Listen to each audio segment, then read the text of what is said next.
Whether it's music or podcasts, people love to take their audio everywhere these days. The Bose frames are a new way to do that. Now, Bose calls the frames audio sunglasses. We're not sure if this is a new kind of sunglasses, a new kind of headphones, or something in between, but these are a very unique new product that do something that pretty much not much else can do on the market, allowing you to hear your tunes no matter what you're doing out and about. They're very, very much built for active people, bikers, hikers, runners. They do a lot of cool things. Now, if you're like me, your first question is probably how do they sound, followed quickly by how do they look, and followed quickly after that by how do they work. Let's go through all of it right now. Now, right off the bat, you can see these are modeled around the Wayfarers, the Ray-Ban Wayfarers, a classic sunglasses. Now, Bose will probably not talk about that, but this is the Alto model, and it is very similar to the Wayfarers. But you can start to see some differences here. There's also a Rondo model, which is smaller, more rounded. I highly prefer these guys. Now, when it comes to the lenses here, they are not polarized, but they do block 99% of UVA and UVB, and I took these around all through Portland when it was sunny out. It actually is sunny sometimes in Portland, and they work great. There is a little bit of a bump over here, but it's pretty camouflage when you wear them. And when you look a little closer, you can see all kinds of little pieces of tech inside here. All of the Bluetooth antenna, the battery, and all of the audio stuff is stuffed in here. So they're a little heavier and a little bulky on the side, but as you can see as you get up close here, there are these little vents, and these are where the speakers are held. They're right inside here, and they're designed to beam right into your ears, so you don't have to push anything in there. There's nothing barring your ear canal, nothing stuffing in there. So it's a really interesting way to go, and it makes you wonder, again, how is this going to sound? Well, spoiler alert, they sound pretty good with one kind of major caveat. Now, once you start looking a little closer, you're gonna see this little gold bead. This is your main control button right here. It's your multifunction. It does play, pause, it does song skip, calling, all of it is handled right here. There's even a microphone on here so you can take calls, of course.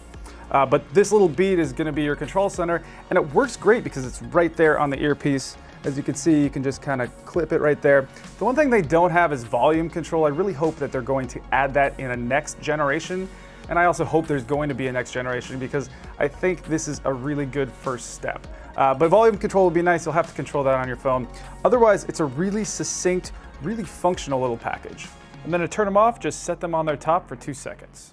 When it comes to setup, Bose is kind of taking the AirPods approach here, meaning it's super simple. You just download the Bose Connect app, it walks you through a few steps, and you're ready to go. And in the Connect app, that's also where you can find the audio AR apps. Now, there's some interesting things in there. There's some soundscapes, some sort of games that help you stay on track with your workout, and there's even one that has a bunch of courses, golf courses downloaded to it so you can take them golfing, and it'll sort of guide you through the courses. Pretty cool, but very limited right now. I think of them as more of an audio device than an AR device, and also they're limited to iOS right now, so if you have an Android device, you're sort of out of luck. All right, so now the big question, what about the sound performance? Honestly, I was blown away when I first put them on by how clear and accurate and detailed the sound is. That is until the bass kicked in, and that's when I realized there is a serious limitation here when it comes to bass. It is rolled off hard on the low end, and that's to be expected because there's physical limitations to what you can do with a very tiny speaker driver. That said, once you sort of get used to the lack of bass, it's really cool how these things sound because your ears are totally clear. There's only a couple of other devices that sort of do that in this organic kind of way.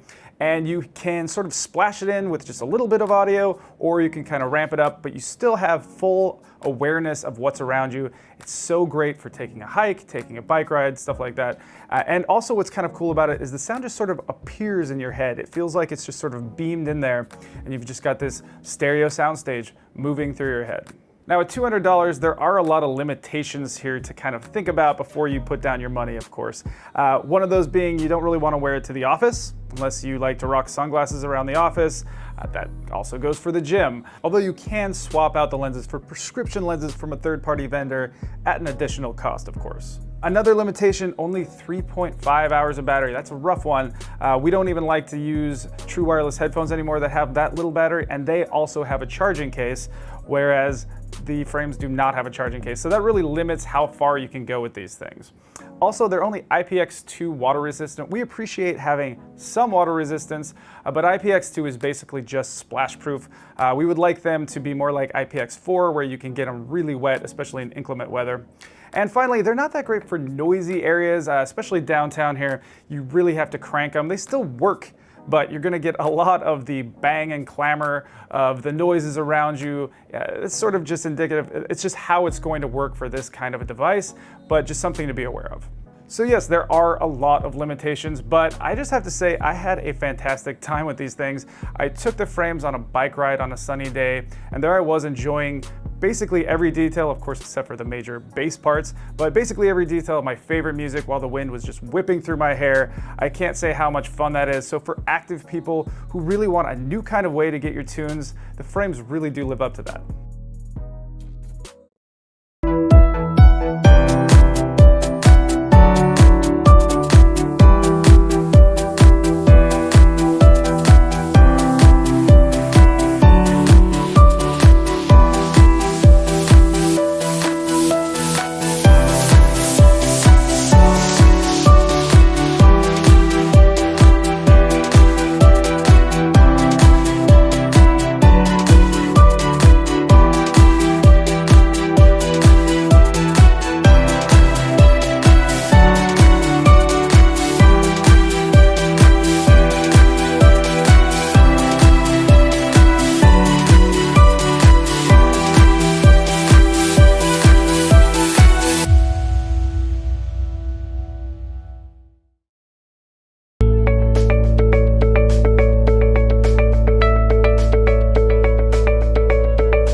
Reality? What the heck? No, you what the heck, Michael. You used to be such a nice boy.